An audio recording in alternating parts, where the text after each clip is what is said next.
Avengers! Assemble. Hello, everyone, and welcome back to Excelsior, your weekly multiversal hero pod. I'm your director, Christian Buckley, as always. Joining me, the Apex legend, Jack Martin. Excelsior, how you doing? I'm doing well, Jack. How are you? It's been a heck of a busy season lately, but we're back. We got Marvel. How are you? I'm doing well. I have been watching a lot of shows, taking some video game breaks. Okay. Finished The Bear season 2. I have not seen season 1 yet, but I'm about to start with Kayla pretty soon. What did you think of that? I love it. I honestly think it's one of my favorite shows. The more I think about it, the writing and performances are just really, really good. It doesn't even feel like you're watching a show. It genuinely feels like it just feels very authentic with the performances and everything. So it's a really great show, and it made me want to watch Andor again. So I started a rewatch, and I'm like halfway through that right now. So that's kind of what I'm up to in my free time. So Hell yeah! How did you work in food service? Is that a prerequisite to enjoying The Bear? I did not work in food service. Mm-hmm.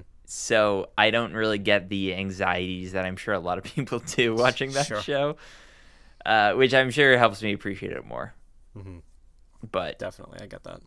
yeah, it's a really great show, though. Highly recommend. But what have you been up to?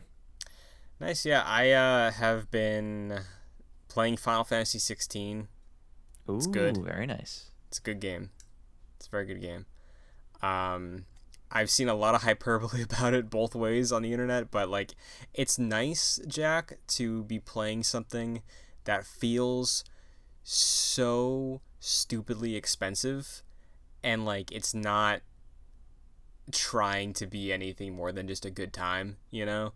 Mm-hmm. Like, it's the most expensive, like, high 8 I've ever played. I'm like 10 hours in. I'm roughly 40% through the story based off the PlayStation percentage thing, and I'm having a great time with it. The combat is awesome. The cutscenes are incredibly well animated. It all looks amazing.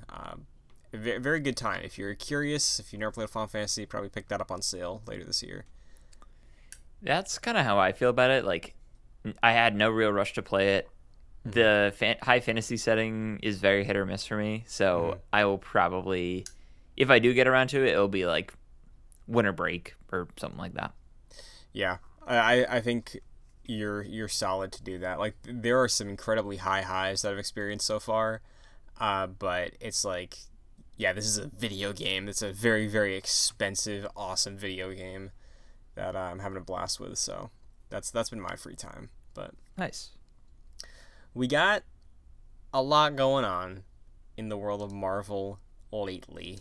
We're going to be getting to that. We also have some DC news to discuss during the news block today before we get to the review of the latest expansion to the MCU, the first few episodes of Secret Invasion. But more importantly, Jack, we have another expansion in the world of Marvel. We are expanding the Sony Marvel Cinematic Universe, the SMCU. It's about time. Absolutely, I agree. Because I skipped Morbius, as did you. Sure right? did. Yeah, okay. Couldn't put myself through it. It's been I don't know if it's still on Netflix, but if it is, it's been on Netflix for over a year, I think, and I still haven't touched it. Mm-hmm. We got the trailer for Aaron Taylor Johnson. Well, it's not his movie. He's not directing it, but he's starring it. Kraven the Hunter. We got a Red Band trailer, Jack. You know why? This movie's going to be rated R and bloody and violent. Big violent. Yeah. Now, funny enough, rewind just a few moments to when I was talking about how I'm enjoying Final Fantasy 16. Of just, I'm here for a fun time, you know? Final Fantasy 16, I do think, to its credit, is handling a lot of, like, dark themes. Like, I'm not comparing the merits of that game to what we're going to get out of Kraven, but in a similar way, I feel like it's been too long since we've been able to go to a movie theater, sit down for a superhero film, and just eyes glaze over, enjoy, you know? Well, eyes glaze over, yes. Enjoy, maybe. Yeah. Because, I mean, I think the issue is, right, with a lot of superhero movies lately, if it's an eyes glaze over superhero movie, it's like, it's taking itself so seriously. Yeah, But it's boring. Like an yeah, Ant-Man in the Wasp quantum it's like, making. there's all this lore to sort through. There's all these connections. It's exhausting. Craven looks like a fun time. Craven looks like I'm gonna go to that theater. I'm gonna see Russell Crowe be this crazy Russian turning into a rhino, and then Aaron Taylor Johnson not doing a Russian accent. We learned after Age of Ultron, or an Eastern European accent, I should say. Uh, yeah, I'm down for this. This looks like a stupid, fun 6 out of 10. That is a good description. Now, I'm watching it on loop right now without any audio, Yeah, which I think helps. sure. I think helps increase my enjoyment of it. It looks, at the very least, I'll say, I appreciate that this movie has seemingly no restrictions on the type of movie it wants to be. Mm-hmm. You get something like Venom, which probably should be an R-rated movie, but isn't. Yeah. Same with its sequel. And this movie is just allowed to do its own thing. And if this gets us to a point where we get an R-rated Venom movie, I don't know if Venom 3 is planning on being R-rated or if they've even announced I don't that. know either. Then that'd be good. I'm not going to say I'm excited for this because I'm probably not planning on seeing it in theaters. But if people come back and, there's glowing reviews or whatever, then I would certainly be interested. But right now it just seems like another standard Sony Marvel movie that I will probably not want to see. Can I get you to say it looks like a better movie than Morbius? Yes, I will. At first I was like, oh, this looks like a Morbius, but yes. However, this will plague my movie-going experience any summer blockbuster movie I end up going because I have to watch this trailer like 1,000 times. Yeah, that's fair. And that's what Morbius felt like, so. This is October, right? Yes. Or November. It's October. It's in the fall. Quite interesting. We're getting the Kraven the Hunter film right next to when Insomniac Games is putting out their Spider-Man game with Kraven the Hunter as the front-facing villain. I gotta say that must be planned. Absolutely has to be. Like, I think one of those projects could have come out sooner, and the release date of one of them probably dictated the release date of the other. Most likely, Spider-Man the game, the Insomniac was probably like, hey, October is looking realistic for us. Mm-hmm. And then Sony Pictures is probably like, all right, well, we got that Kraven movie. Fits nicely in October. You're going to end a Kraven the Hunter trailer with a DualSense ad. Not an ad for the game that Kraven the Hunter's in. It's going to be a DualSense ad. Oh, I can't wait. They didn't do that with this trailer, sadly. I know. Maybe it's they don't want to cross those streams, rated R with their Spider-Man game. That's going to be T. I forgot what games were rated for a second. I was going to say PG-13. I can't wait till we get the Project Q trailer stingers at the very end. Oh my God. People are like, what the fuck's this thing at the end of the Beyond the Spider-Verse trailer? Oh my God, you're so right. That's exactly where it's going to be. That's going to be so funny. In 2025. Yeah. Well, speaking of, we're in the Sonyverse still. We might as well bring this stuff back here. You're talking Spider-Verse. Spider-Man Across the Spider-Verse in theaters now. It's still in theaters, right? They didn't pull it. I know things are turning around at after 3 weeks these days, but still in theaters. Crunch allegations had to come out over the last week or two from staff who worked on the film, animators, basically citing that Lord and Miller were obsessive about throwing in like last minute changes and tweaks and stuff, which is different from like when you do reshoots in a film and live action, because animation is like, well, if we want to change a scene, the scene we had was animated, like that. That's the scene. That's what it is. So it's not like you could just redo a shot or something like that if a concept changes, which led to long work hours. There's a lot of exploitation going on in the film industry right now in terms of visual effects, animation. There's a laundry list of others leading to strikes right now. So the other thing that came out of this was some hubbub that the staff does not expect Beyond the Spider-Verse to hit the planned date, which I believe was next year. Yeah, I believe we talked about this maybe a few weeks ago, but Haley Steinfeld had said that she hasn't even recorded lines for that movie yet.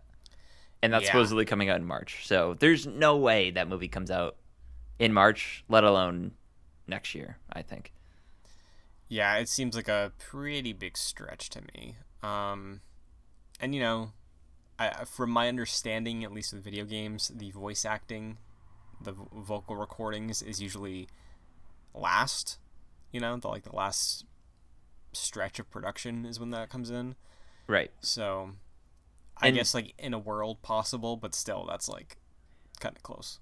Yeah, and I saw a lot of animators. A lot of people suspected that the work was being done in tandem on both movies, and a lot of animators and people who worked on the movies were like, no, that's not happening. Mm-hmm. So yeah, it's seemingly very unlikely that the movie comes out next year.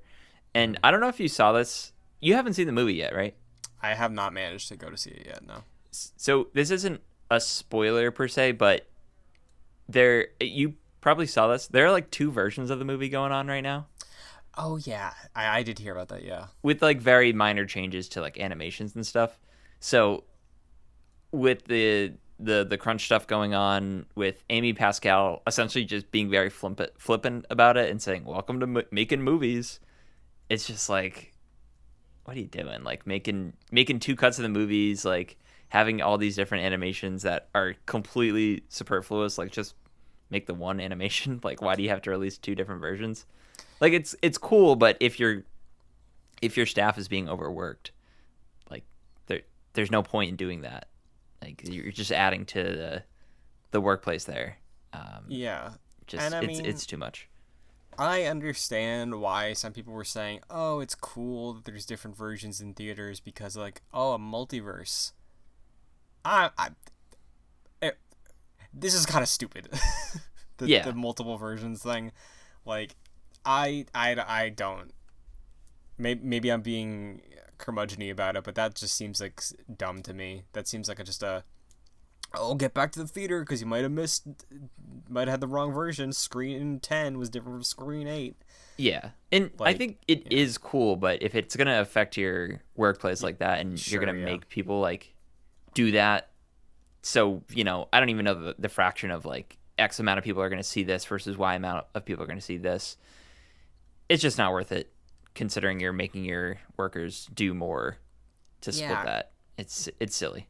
Because then it also gets into a weird thing, and I know these are like probably minor animation changes between the things, but like when it comes time for award season, like what version? You can't nominate both, right? I know, again, they're probably minuscule, but it's like, it's weird. It's like having, I don't know, like with games, it's like this where it's like, oh yeah, there's like post-patch Jedi Survivor and pre-patch Jedi Survivor. When we talk about it at Game of the Year time, it's like, oh, well, you're going to probably talk about post-patch and just mention that it was like, oh, I had a rough launch.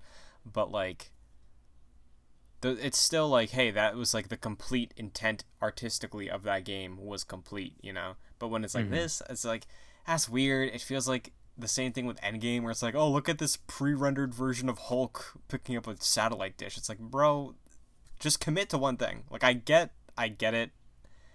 It's clever, but like at the end of the day, especially leading to, like you said, extra stress on your team, stupid. Yeah. It's unnecessary at the end of the day. Yeah. You know what is necessary though? What's that? This third Venom flick that we're getting, Jack. Oh yeah, so necessary, dude. We're all clamoring for it. So this is releasing, I believe it's scheduled to be October of next year. It began filming this week. There was some set photos of Tom Hardy wearing like the Hawaiian shirt that he wore at the end of No Way Home in the post credits.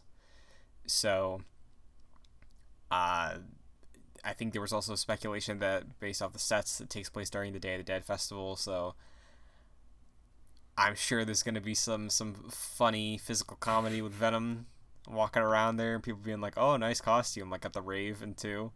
Sure. Yep. But Oh, that's super memorable scene from Venom 2. Let There Be Carnage. Yeah, man. Love that. So it was brought to my attention that on Twitter they were like, we're gonna get one of these fucking things that's the result of a writer's strike, and I was like, oh no. Yep, I saw that too. Where I think Venom and Venom Let There Be Carnage, they have an earnestness to them that I appreciate. Like, they really believe what they're doing is really cool. Sure. And I respect it for that. But I don't know if that can survive a writer's strike. If I'm being real. Yeah, I don't know. I gotta say, I'm probably more excited for this movie than I am for Craven. Oh, of course. I mean, I'm sure you want to see what goes down with Venom and the next symbiote, Venom and the boys. Yeah. I have like a high suspicion. No, I feel like they would have said this by now. I don't know. I kind of feel like seeing a Spider-Man pop up in this movie is like kind of likely, but I feel like that would have been said already. So I read a rumor that I don't know how real it is. I don't even know what the source of it was, but it was essentially saying, and I read this a few days ago on Twitter, probably like 1 a.m. So excuse me if the details are wrong. That because Venom and Eddie went to a universe that has Peter Parker Spider-Man, and realized, because of the symbiote connection to the multiverse, whatever, realized that like this guy's gonna destroy us. They find their universe's Peter Parker, who's a 10-year-old at the time, and maybe it ties into Madam Web. Like, somebody wants to kill Peter, and then Venom and Eddie are like, no, we should protect him so we can like influence him so he doesn't hate us, or something like that. And it's basically Venom, Eddie, father figure for Peter Parker. Interesting. And I would be super into that, but I know it's probably going to be horrible. Yeah. At some point, it's not going to be horrible. It's probably not real, is what I should have said. But yeah. I At some point, that. like, it's all gonna lead up to some sort of Spider-Man integration. It's with all these leading to this. Like, it has to. You can't have all these Spider-Man adjacent movies without it eventually leading into a Spider-Man movie. I would feel so personally catered to if it was revealed that this is Andrew Garfield's Spider-Man's problem. I wonder if they want to do that again. I'd be all for that, quite honestly. I would too, but I also wonder, would he agree to that? Is Andrew Garfield a fan of Tom Hardy's work as Venom? I think he would agree to another Spider-Verse movie if he is like, 1/3 of the billing. Yeah. Because it seems like they really want to do that. Sony does, at least. I think it's either that is what happens, like Andrew Peter is the one that deals with all these villains, or they introduce Miles to the Sonyverse, or I know there was some recent hubbub about this too. I've said it like twice today. Haley Steinfeld wanted to be Spider-Woman in live action. Right, yeah. Maybe that's the angle to take. I don't know. Could be. Cause it seems like Kevin Feige wants to do Miles. Like maybe Yeah, probably before Sony can do it. So maybe that's the way they pivot. Maybe they go with Haley. that's a good idea. I think it feels it feels like all these movies are leading up to like an Avengers style team up sort of deal, and I think that movie will involve Spider-Man. I No think doubt. you're right. Probably. We'll see if it makes it that far. I mean, I'm surprised it did make it this far, if I'm being honest. Yeah, like all the pieces, like Venom. Venom is just inherently a Spider-Man character. Then you have Morbius with the integration of Vulture, just like straight from the MCU. This movie like is gonna have Craven and also a Rhino. Like we're just leading up to an eventual Sinister Six type of movie, and Spider-Man's probably got to be in there. Unless, oh boy, unless it's gonna be Sinister Six, but there's no Spider-Man and it's just a Suicide Squad movie. Yeah, that's actually what's happening. I think that's Well, probably what's happening. I mean, Madam Web has some spider people in it, right? Like Sydney Sweeney and Dakota Johnson are both spider people, I think. Yeah. Mm-hmm. So maybe that's the angle. I don't know. I also think that the rumor I read at 4 in the morning said that the Madam Web movie takes place in the Raimi-verse, which is why I guess Whoa. apparently set photos had like early 2000s era stuff in them, And Sam which I Raimi's did not car notice. was in it. Yeah, maybe. But yeah, we'll see. We'll see what happens. We'll see if I get an invite to that premiere.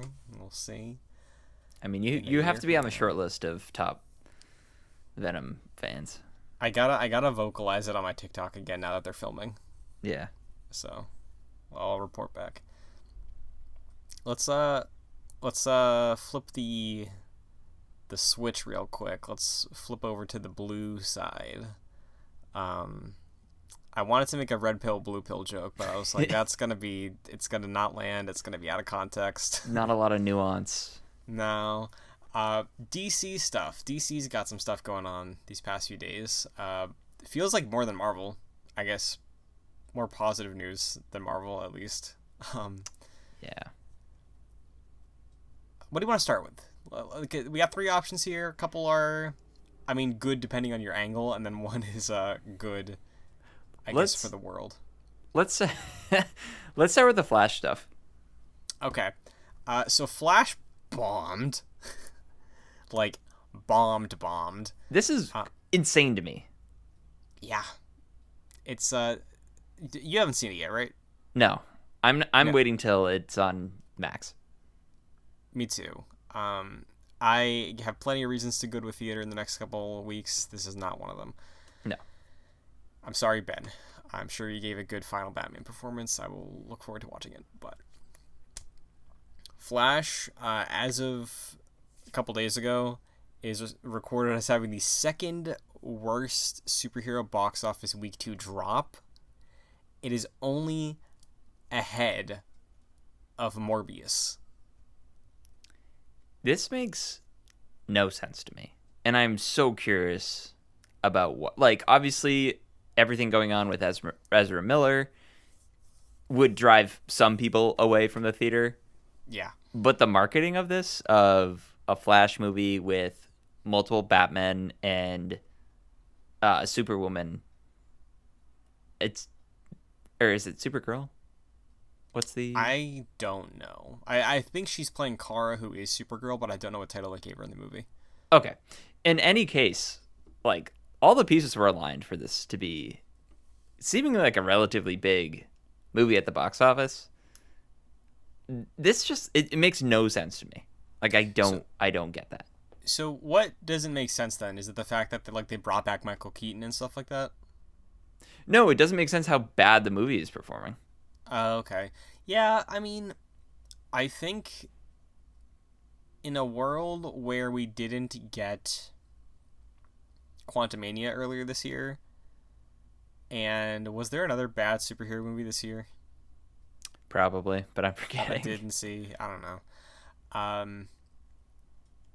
This is Shazam. Yes. Yep. Good In call. a world where we didn't get those two this year, I think maybe there would have been more interest here. But I also think there is a lot of people are getting testy when you say this.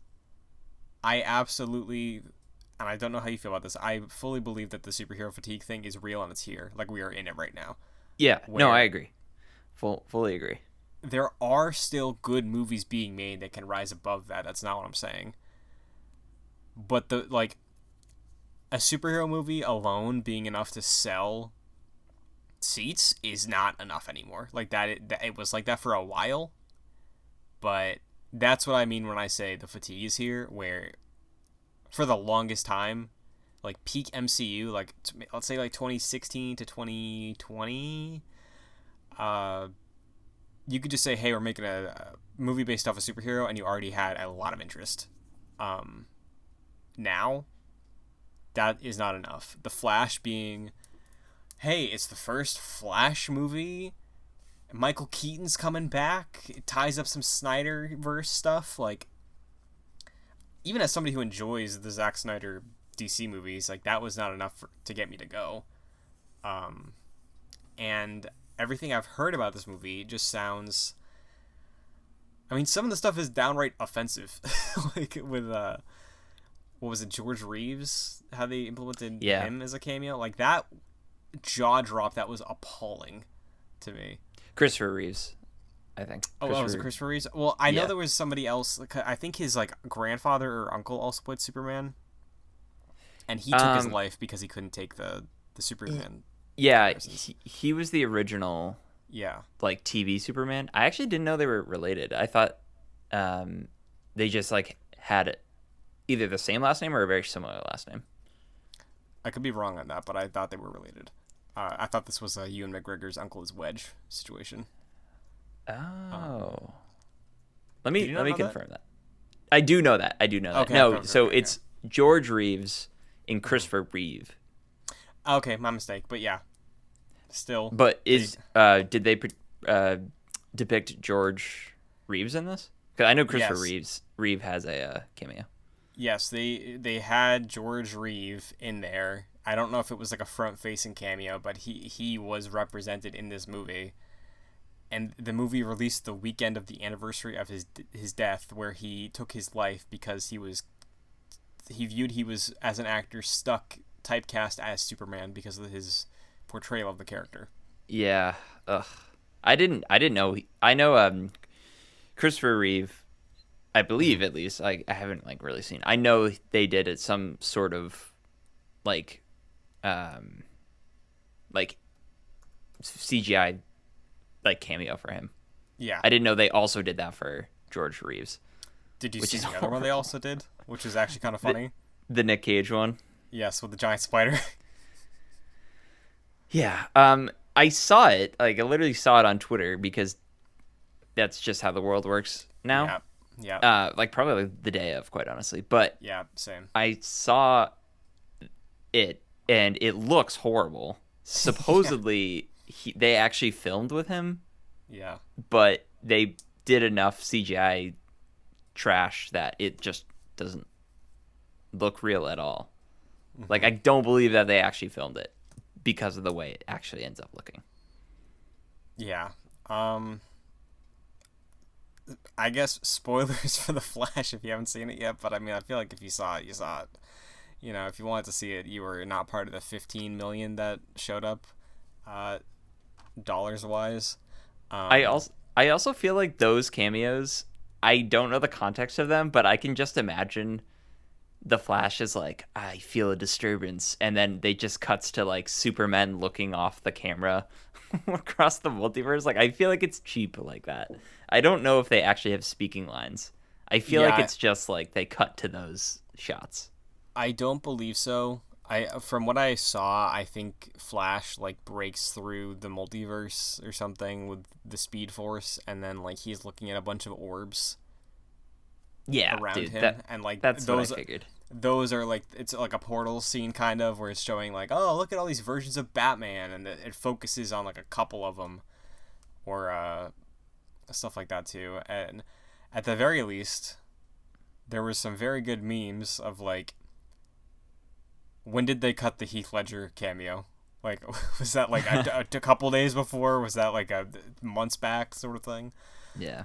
Um, but This yeah, this will be a really great weekend watch. Like, all right, let's see how yeah, this turned out. I've heard so many mixed things. Like, people really love this movie, but people also really hate this movie. yeah. I'm kind of annoyed by it. If I'm like being real, I'm excited to see Sasha Kale, I believe is her name, Hmm. uh, as Supergirl, because that's like, if anything, I think that's like a shot in the arm. Like, maybe that worked. Maybe that can be like kind of, nobody saw this movie anyway, so just like she's cast already. Like maybe that's a thing they can do. Like they're trying to pivot with Blue Beetle. It seems like. Um, but yeah, I mean, like, I like Keaton, but like I don't. I feel like Max pander with that one here, dude. Like Yeah, I'm kind of it's like, worried. yeah, it's like sickening almost. I'm just like, Eh, ugh, It's like really?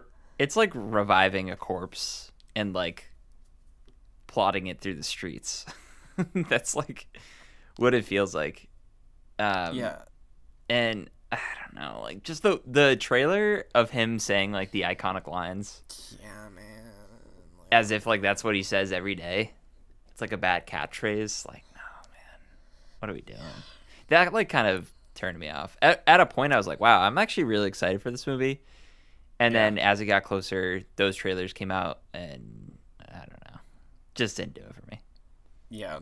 And I know we all know famously Alan Moore hates comic books, regrets doing everything he did with the comics industry, but like, how there's that quote which I don't like fully necessarily agree with, but he's going like full off the rails, being like, "Oh, when the only thing adults watch are cartoons and things aimed for children, that's how fascism comes back." I was like, "Okay, bro, I don't know about that, but like, uh, the cynicism in his comments I felt with the advertising for this movie."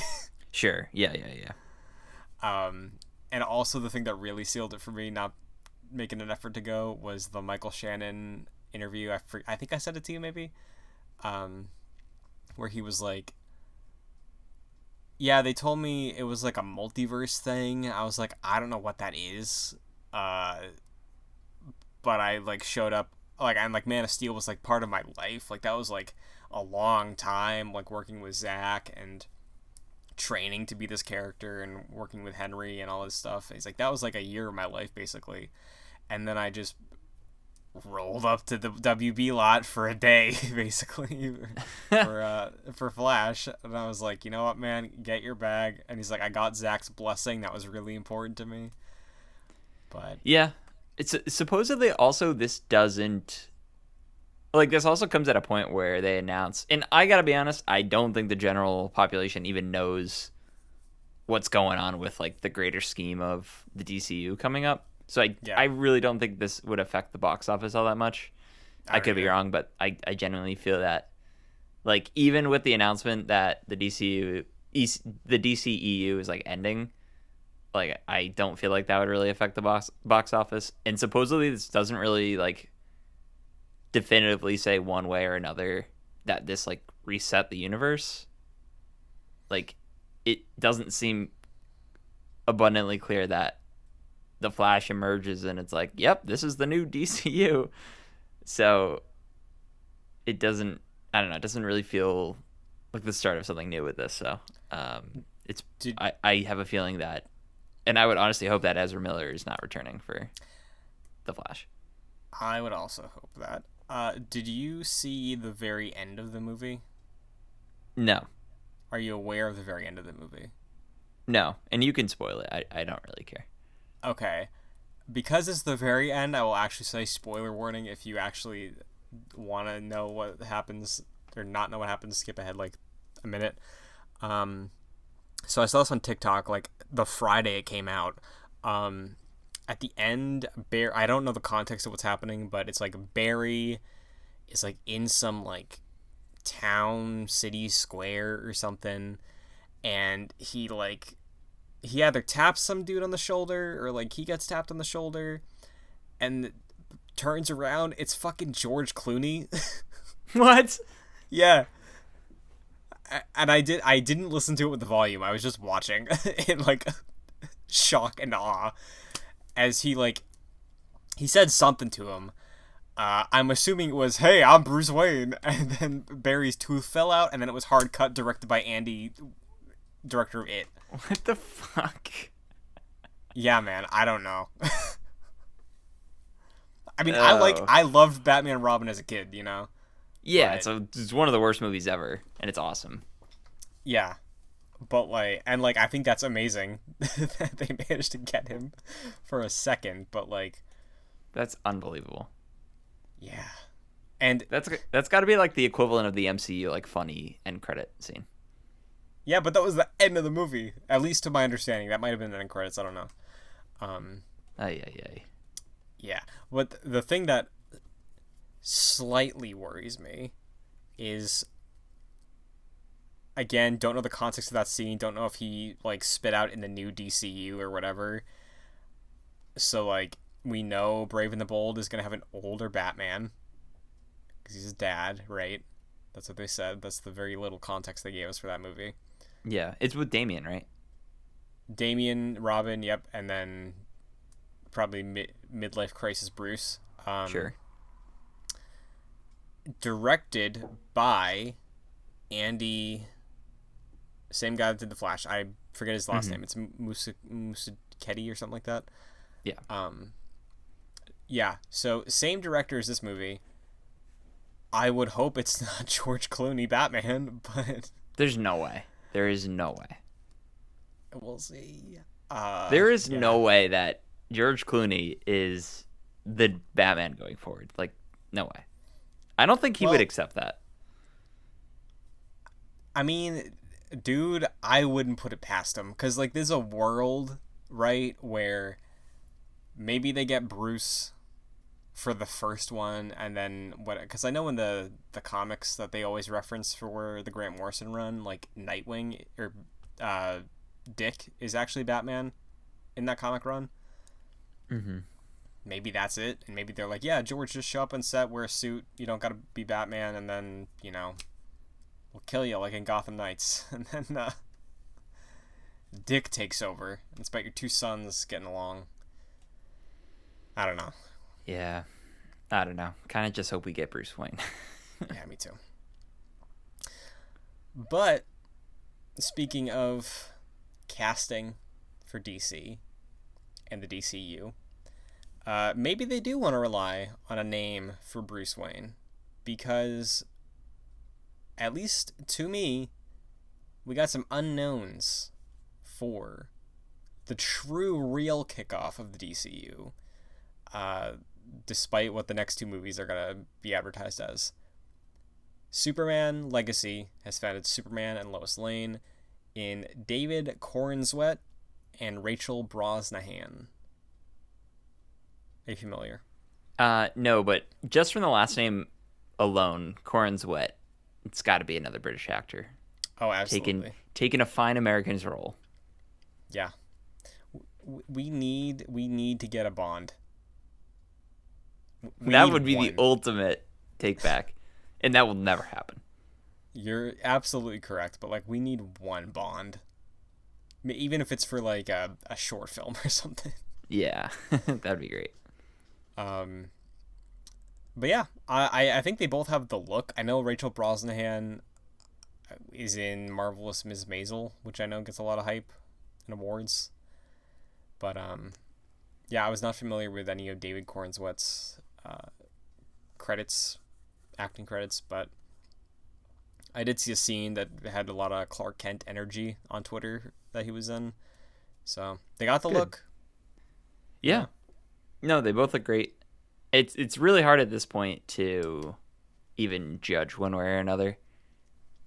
There's so many different instances of, oh, I can't believe they got this person to play this role, and they ended up being amazing, or the opposite. So one of those wait and see things. I saw people sharing a photo of David, and they were like, can't believe this guy's going to be Superman. And then a lot of people share the photo of Henry Cavill, as a twig, in the original Superman costume, so it's probably one of those situations. Yeah. I think it's good they went unknown because for a role like this, 9 times out of 10, I feel like anybody who plays Superman becomes known as Superman, right? Mm-hmm. Yep. So I feel like that's a good decision. I think David is 29, which I believe is roughly the same age that Henry was for Man of Steel. So, you know, ideally, I think this time they want to actually have him in movies at a good clip compared to Henry, so he can actually like age into the role. But yeah, good move I think going unknown, and I think they both have the Clark and Lois persona already. So Yeah. that is going to be aiming for 2025 in theaters. Superman Legacy, right? That's the title. Yes. So that'll be just a couple months before the Batman Part 2, which is not part of the DCU. Yeah. I also don't know if you saw the front runners. I don't know who the third one was, but almost cast as Superman was Nicholas Hoult. Remind me who he is and what he's in. He was in The Menu. He is Beast from X-Men. Yes. Something else that I'm blanking on. And you want him to be Batman? Is that right?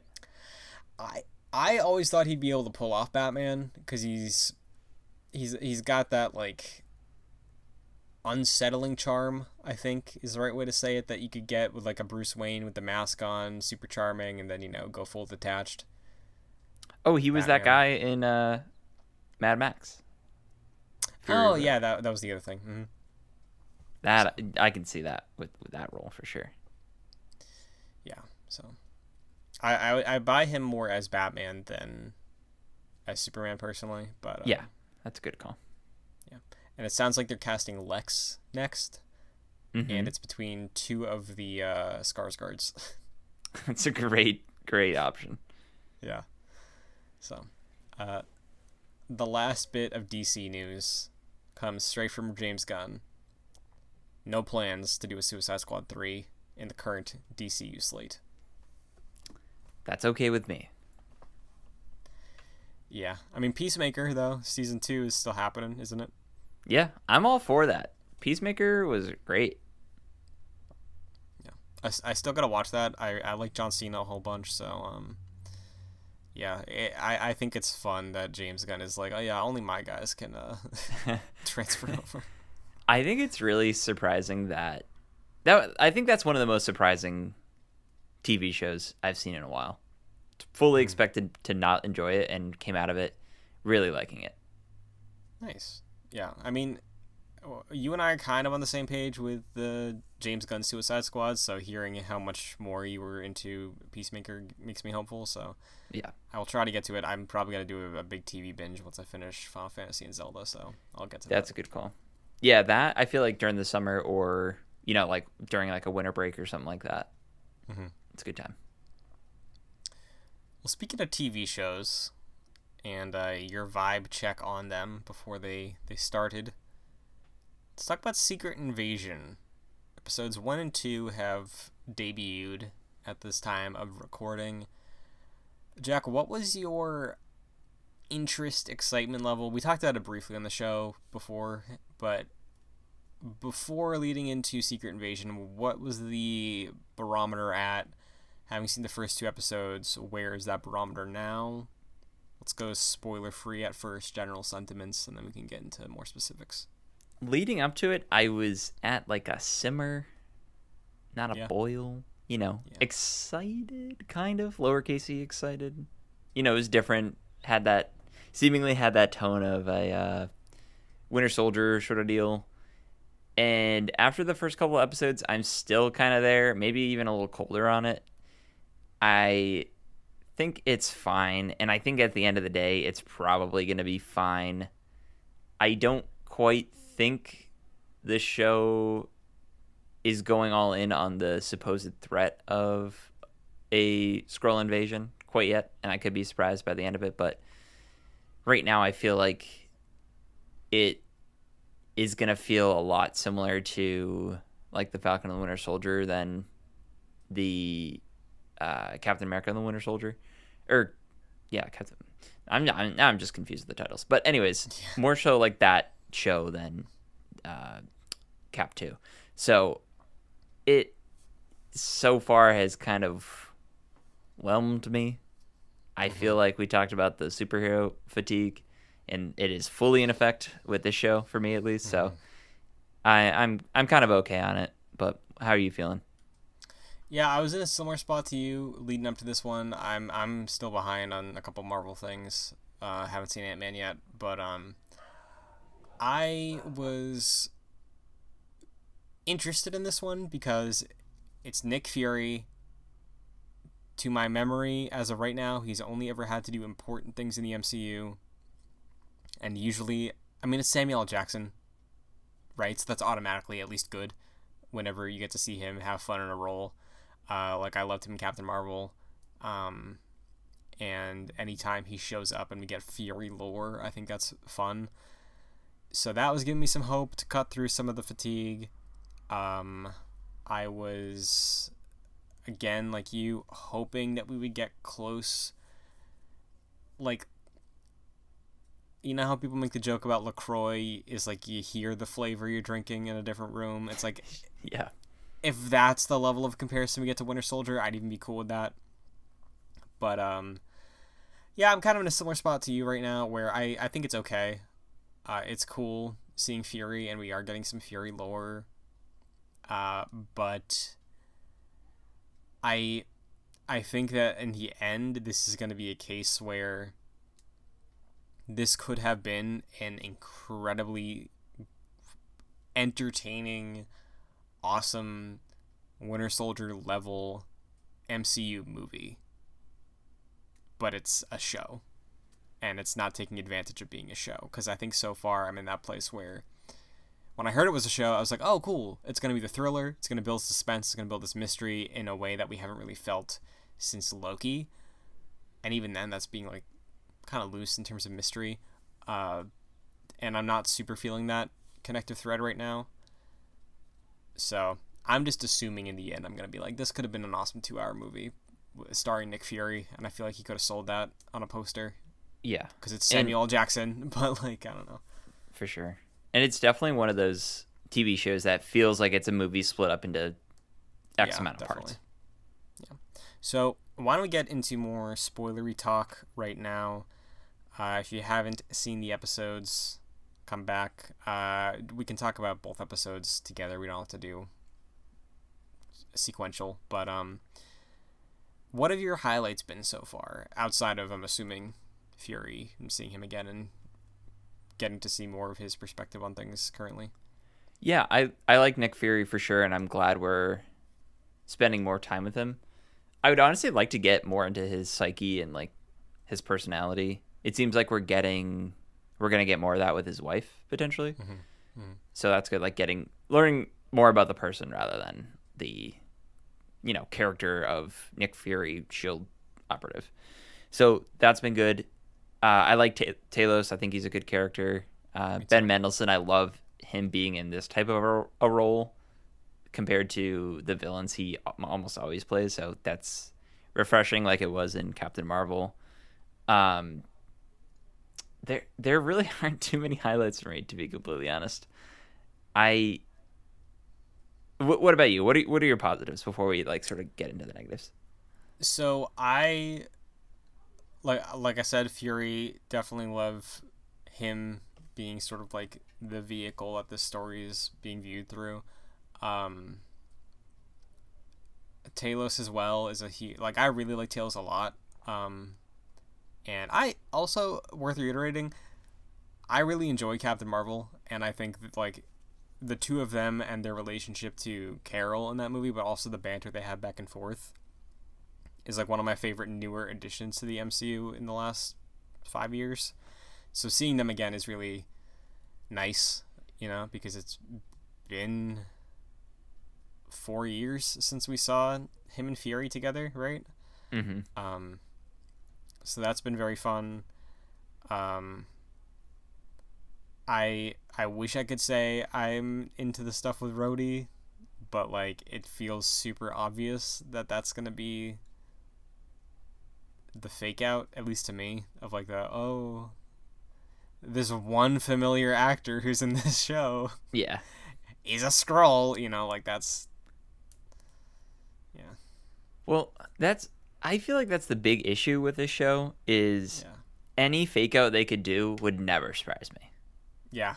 Like that's the thing with this show, and it's the only trick up its sleeve. I feel is that person was a Skrull. Oh, okay. Well, I'm already expecting that for any character, and it doesn't feel tense. It's just like, all right, well, when's this shoe gonna drop? I don't feel like they've done a good job of setting up tension in the show. Yeah, like imagine a world where this show was just called like Nick Fury Declassified or something. I don't know. You can sell something with Nick Fury and Samuel L. Jackson, right? Mm-hmm. Like if that's all it was, and then Mandalorian Baby Yoda style, at the end of the first episode, you see somebody who we're familiar with, and it's a Skrull. It's like that's what the show is about. Like that, I think, is how you do this reveal, not like a build up to like, oh, you can't trust anybody. It's like okay, well, like you said, we're kind of just waiting for the reveal, and if it's not Rhodey, I don't even think I'd be surprised then because it feels so obvious right now. Yeah. But I don't think they can really do great surprises in the show. Like, there's really only one surprise they could do, and it's someone's a Skrull. That's not very interesting to me. And I honestly, they also ruled out any Avengers being Skrulls, which is what the Secret Invasion comic was about. mm-hmm. Didn't they essentially say like, they can't like inhabit their powers, or am I conflating that? Or they essentially said like, all the Avengers are offline right now because we don't want them to be inhabited by a Skrull. There was like some line that Rhodey said. It was some throwaway line that was like hey, don't expect this. Yeah. Hey, audience, don't expect to see the Hulk. Yeah. Yeah, and I think you're right. It's like a tricky thing with the concept of this show, and I think the MCU has proven that they can tell a story based off a comic book and do it better, right? With whatever changes they do. I will go on record saying I think One More Day was adapted way better in No Way Home than it was in the comic. Yeah. But yeah, I think with Secret Invasion, you have more familiar with the comic than I do, but I think that aside, the MCU currently is in a place where I don't think you have anything that could have the weight of they were a Skrull, because so much of the MCU currently is still in its rebuilding season, Mm-hmm. where even if you had somebody like I don't know, like Yelena show up and it's like, oh, Yelena's here again for another spy thing. Oh, Yelena's a Skrull. Like, even that, like, I think that might have been maybe a little better than like a Rhodey, who like we know Rhodey so well, and then he's like, I don't know, just like acting slightly off so far. Like if you had somebody like a Steve or a Tony around, and again, I think that brings it back to movie level. If it was like they actually, like, imagine if it was like, again, a lot of what ifs, but if this was a movie, Tony never died in Endgame, and then his first appearance post Endgame is in this, and it's like, oh wait, surprise, Tony Stark was a Skrull and did die on the battlefield in Endgame. Like, I think that's what you get to a level of like a surprise twist like this, but I don't think current MCU can do this story the way that they're trying to sell it with the shock and surprise. No, for sure. Like,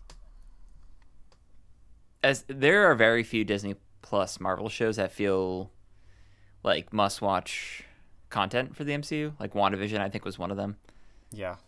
I don't know if this is gonna be this is gonna be one of them. There's so many of those shows that could just be like, oh yeah, Sam is the new Captain America now. Even though I think like Falcon and the Winter Soldier is like a pretty good show, Hmm. the next Captain America 4 is just gonna be like, oh yeah, I'm the new Captain America. Like those events that happened in that 6 to 8 episode show, yeah, that happened. I'm the new Captain America. Like most of these TV shows can just be brushed up in a yeah. Remember this happened? Oh yeah, okay, let's get on. It feels like this is gonna be one of those as well. Sadly, Which is crazy to me because this is called Secret Invasion, and in a couple years we're getting Secret Wars.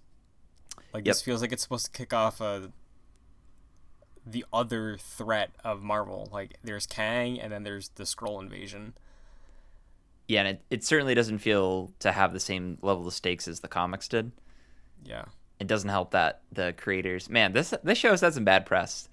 The creators were like, yeah, we didn't read the comic. It's like, well, maybe you shouldn't say that. Like, even if you didn't, don't say that. Why would you ever say Yeah. And then there was also the thing we didn't talk about this, but the AI intro. that? Yeah. That's, And I gotta say, when I first watched that, I was like, this looks like an AI created this, and people are gonna be really upset by it, even though they would never do that.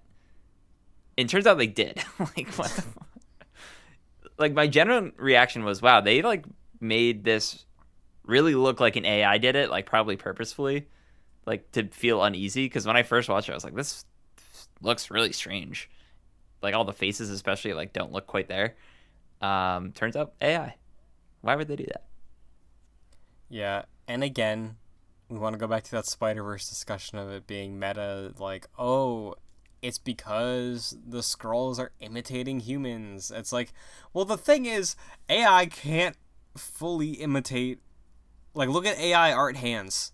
It's not there, right? Yeah. The whole thing with the Skrulls is down to the DNA. It's exact. So, like, what were you trying to do there? Like, it's again, it's stupid. And again, that happened in the like the day of another like leg of this strike. I think that's like when SAG-AFTRA was getting involved. So it's like, bro, chill out. just make up. Just do something normal for once, please. Yeah. Oh, it's tiring. Marvel's been taking some L's recently, and I think Yeah. this show is kind of like the epitome of that. Which is unfortunate because I think the premise of it is so rich, and I feel like it should have been. Everybody should have been on board. It's like, yeah, Nick Fury, what's up? State of the Union, go. Yeah, and I honestly think the premise of, hey, by the way, there are a million Skrulls on Earth already. Like, it's happened. The invasion has happened. They're here. I think that's way more interesting than even the comics of, like, all the people you know might be Skrulls. I think the fact of the invasion already happened and they're living amongst us is infinitely more interesting. But the fact that they introduced that idea as kind of like a throwaway line on the train scene felt really weird to me. Like, that should have been, like, the end of episode 1, like, the stinger of that. Like, the invasion has already happened, but that it feels kind of like background to what's actually happening. Yeah, and again, we're only a third of the way through this show, right? It's a 6 episode, Mm-hmm. I think. Yep. So that could change. That could become the focus. You know, gonna reserve judgment until it's all done. But I think so far we are off to kind of a. We're at the track meet. The gun went off, and we stumbled. You know, it's like, oh god, yeah, and then you start running. Hopefully, Yeah. but I don't know. Which is a bummer. But we got 4 more episodes of Secret Invasion. We'll see how that goes. Do you have any wild, crazy, out there predictions for where this goes, Jack? No, I don't. I'm at the point now where it's like I can't do all the theory stuff. Yeah. Especially where it seems like just so obvious at this point. Or like there's like the theories are like way too outlandish, like no, that's not gonna happen. Or like the main thing is everyone could be a Skrull in this, and it's not really exciting if they actually turn out into a Skrull. So I got nothing. Do you? No. It's a lot of would be defined as like fan fiction, I guess, of how this could have been better, right? Or like more exciting or interesting based off of where we are and what the MCU's been lacking.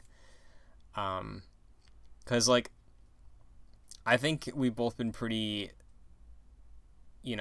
evaluated for what it is with most of these MCU projects of the last phase and a half.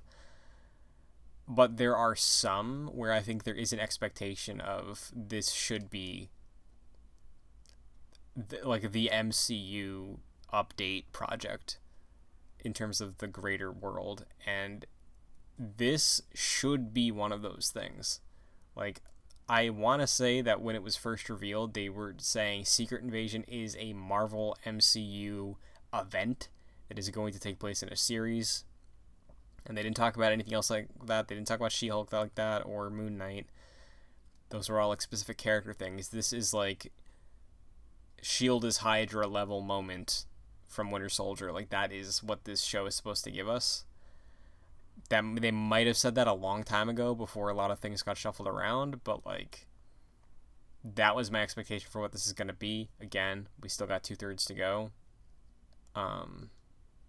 But yeah, I don't see this ending off anywhere interesting, really. I'm sure Fury will be up in space by the end, and then we'll pick up with him in the Marvels, and then the end of that I'll be like, oh, Super Skrulls. And then maybe we get a reference to the Baxter Building, and then, that's the end of this year. So. Tough. Yep. We're in it, We're living it.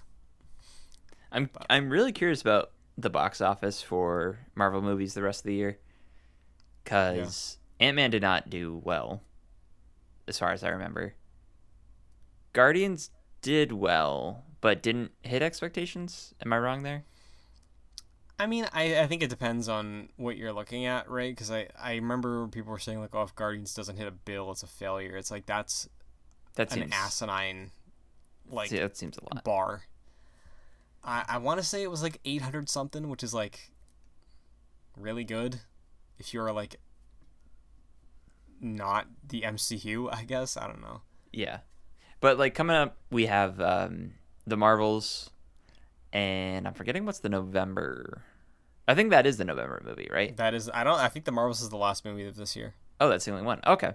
I think we have Loki later this summer, and then, or maybe that's October now. I forget. Yeah, I think so. It's become so hard to keep track at this point. Yeah, it's really tough. But yeah, that'll be an interesting one to see. I think that one will probably perform very well, but it'll be telling at that point, like, oh, is there too much MCU content to the point where it's affecting the box office? Yeah, I mean, I think the benefit with the Marvels right now is that it's going to be after a long break, comparatively, right? Because in the first 6 months of this year, we got... God, did we have a show earlier this year? No. Secret Invasion is the first show of the year, right? Mm-hmm. Okay, so we had Quantumania, Into Guardians, and Secret Invasion in the span of, honestly, 4 months, because Quantumania was February. And then this is going to run through July. We have August, September off. I think mid-October is when Loki kicks up, and then the Marvels is November. So, like, that's kind of a bit of a break. So I think that'll probably help. So hopefully. Yeah. At the very least, the discourse around that film is going to be insufferable. Very exhausting. Yeah. So buckle up. But until then, Jack, where can the agents of Excelsior find you? You can follow me on Twitter at FascinatedJack. What about you? You can find me on Twitter and TikTok at Chun2D2. You can find the show youtube.com/joyclicks. You can find the show on audio services like Google Podcast, Apple Podcasts, Spotify, anywhere you listen to podcasts. Look up Excelsior, Avengers Podcast, Joyclicks. You'll find us. Rating and reviewing is an easy way to help us out. If you enjoy the program, it helps us reach more people, and we appreciate it. Takes a quick second to do if you enjoy. And that is Excelsior. We will be back with more Secret Invasion. Hopefully things ramp up. But until then, Excelsior. Excelsior.